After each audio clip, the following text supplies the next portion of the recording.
the next thing is that I started to look at all the bands that go over there, how much they pay, how much it costs, what people get out of it, and I kind of started to think, that's not very good value. And so eventually I came to the conclusion that it'd be a good idea to tell people about what else exists, because there are lots and lots of things on our doorstep that people don't necessarily know about, they haven't heard of, but which don't cost you thousands of pounds to go and play, which can be very beneficial and which can also be very useful from a business perspective. So I think the best thing to do with this panel would be actually to tailor it a bit to the audience. So I suppose the first question is, how many of you in here are primarily musicians that are looking to play at showcase events? That's quite a lot. How many of you are managers? That's also quite a lot. What about agents? Excellent, you've been as well. And what, anyone else, any other sort of areas, the promoters, journalists? Okay, so you got a pretty even spread there, but I think it's safe to say that it's mainly bands and managers, which I think is particularly relevant, so we can kind of tailor it to that. How many of you actually been to South by Southwest? And how many of you have heard of goNorth? Okay, that's pretty good. Not bad, Shaun. You've done your job well, yeah? What about Eurosonic? Okay. The Great Escape? What else there? Amsterdam Dance Event? Are there any electronic music people in here? Right, okay. So that's David's favorite. You can speak to David afterwards. So I suppose the first question is really, what would you say, or once you've introduced yourself, chaps, sorry, I should have done that first, but Allan, can you quickly say who you are and what you do? Yeah, I'm Allan McGowan. I'm listed up there as a conference consultant, and that was all a bit of an accident, really. I used to do the showcases at MEDEM years ago from 1989 for about 12 years. And then drifted into other things and ended up working with the ILMC, the International Live Music Conference. Does anybody know about the ILMC? So that's one that you have to be invited to that one. That's specifically for live music. It's more like a big club thing. Allan can invite you though, yeah? Yeah, if he likes you. You buy me the right drink or two, we could go from there. And from the ILMC, I started to meet a lot of other people and started to get involved. I now consult or do things with Reeperbahn Eurosonic, Reeperbahn in Hamburg, Norderschlag Eurosonic, a new one which is having its second edition in Paris later this year, Mama, which is an interesting one. And basically, I think I've done pretty much all of them. I spent time in Finland, a couple of the events up there. You've been to Music and Media. I keep all the passes I've ever had. They're hanging on a door in my spare bedroom, and the door is beginning to sort of topple that way. It's just become ridiculous over the years, and the way these things have changed is incredible over the years, and hopefully we'll get to that as we discuss things. Richard, tell us about Unconvention.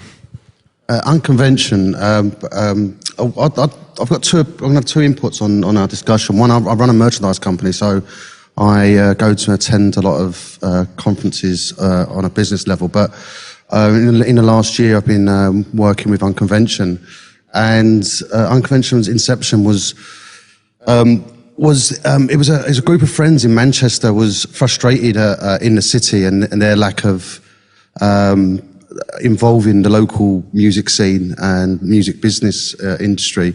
So they went to them with a plan to be incorporated into the event, which they then rejected.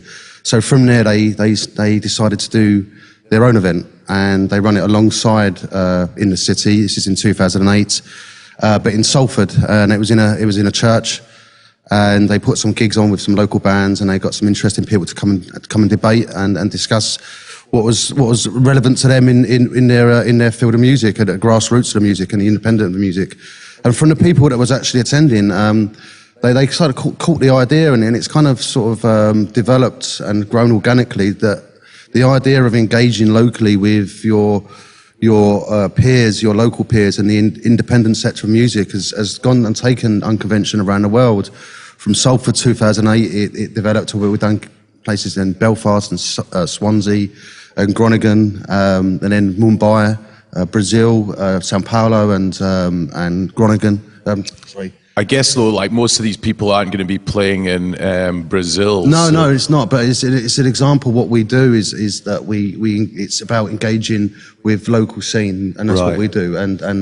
But people could go to your Manchester one if they wanted and take part in that. They could, yeah, they could go and take part in the Manchester one, yeah. Okay, Shaun, tell us about goNorth in a minute and a half. Okay. Well, my name's Shaun Arnold. I'm with a company called Go Events, which has two strands to it. One of it looks after the music development agency for the Highlands and Islands called Hale. The other part of it is that we run goNorth, which is a showcase festival, which is now, this year will be in its 11th year. It's the 9th and 10th of June, Thursday and Friday this year. We try and showcase around 60 or 70 bands over that period of time. The makeup of that works out that a third of the bands is from the north of Scotland, the second third is from the rest of Scotland, and the final third is international. And when I say international, it includes the rest of the UK as well. We have showcases, we have panels, workshops, mystery tours. The other thing about it is that ever since we started the event, it is completely free for anybody to register as a delegate. Any of the bands that come up, we get they will get a small fee, and we also provide all the backline as well. And for the past 3 years we've been in Inverness. We had 1 year in Dundee. 2007 was the first year we were in Inverness, but we originally started in Aberdeen down Belmont Street.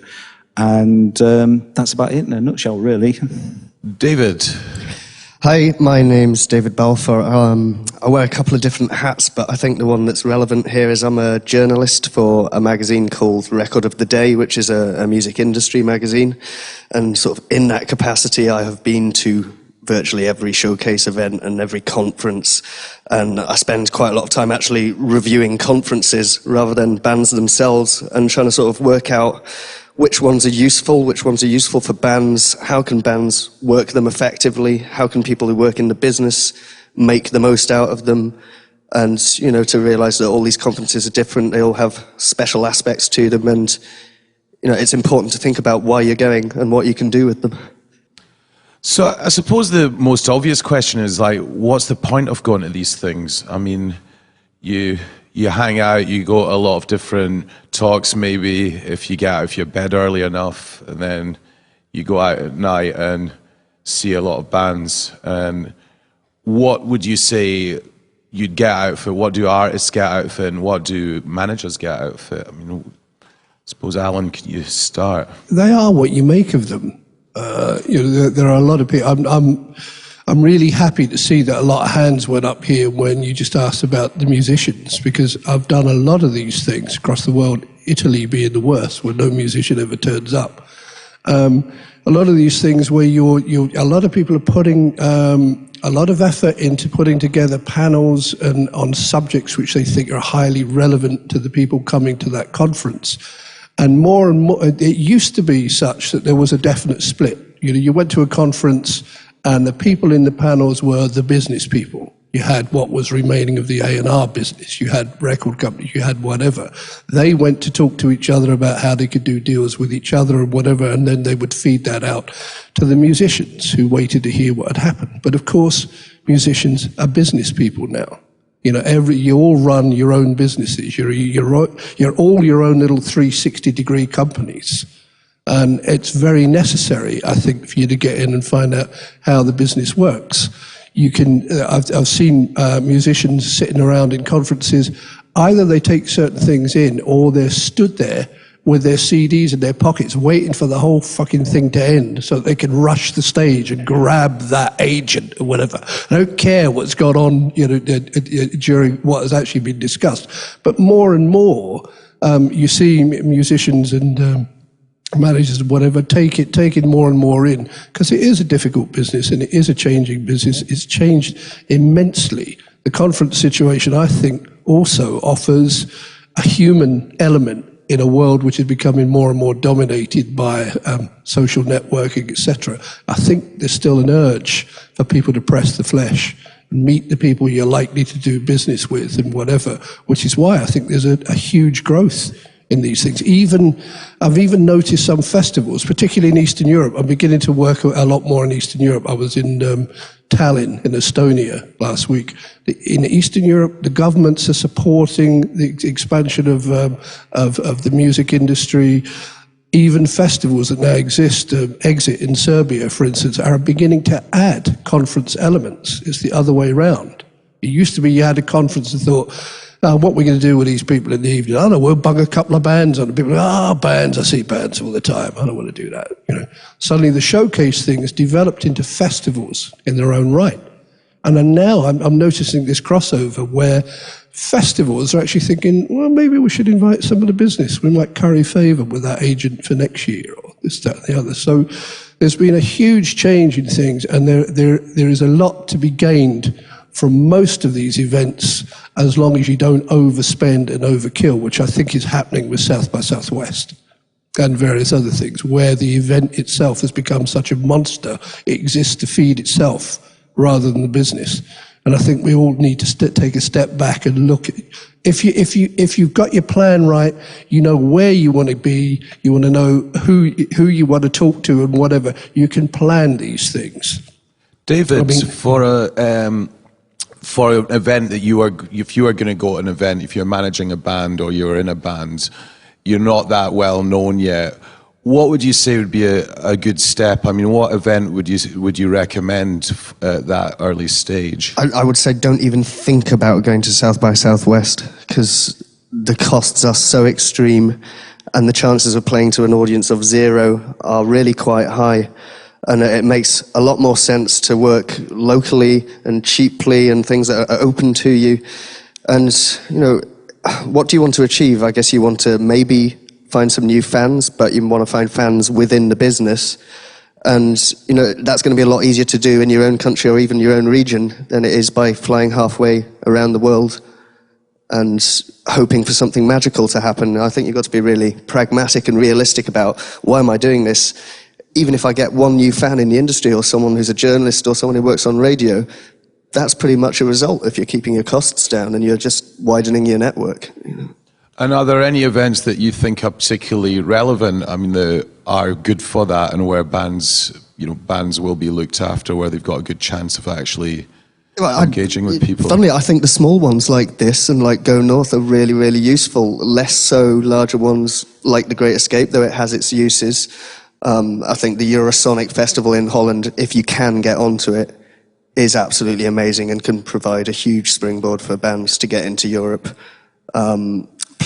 Places like In the City, I think, are still worth doing. It's like we say, there's a lot of these conferences, but there's no reason not to go to many of them as long as you can do it cheaply and don't expect too much. Work hard and see what you can achieve.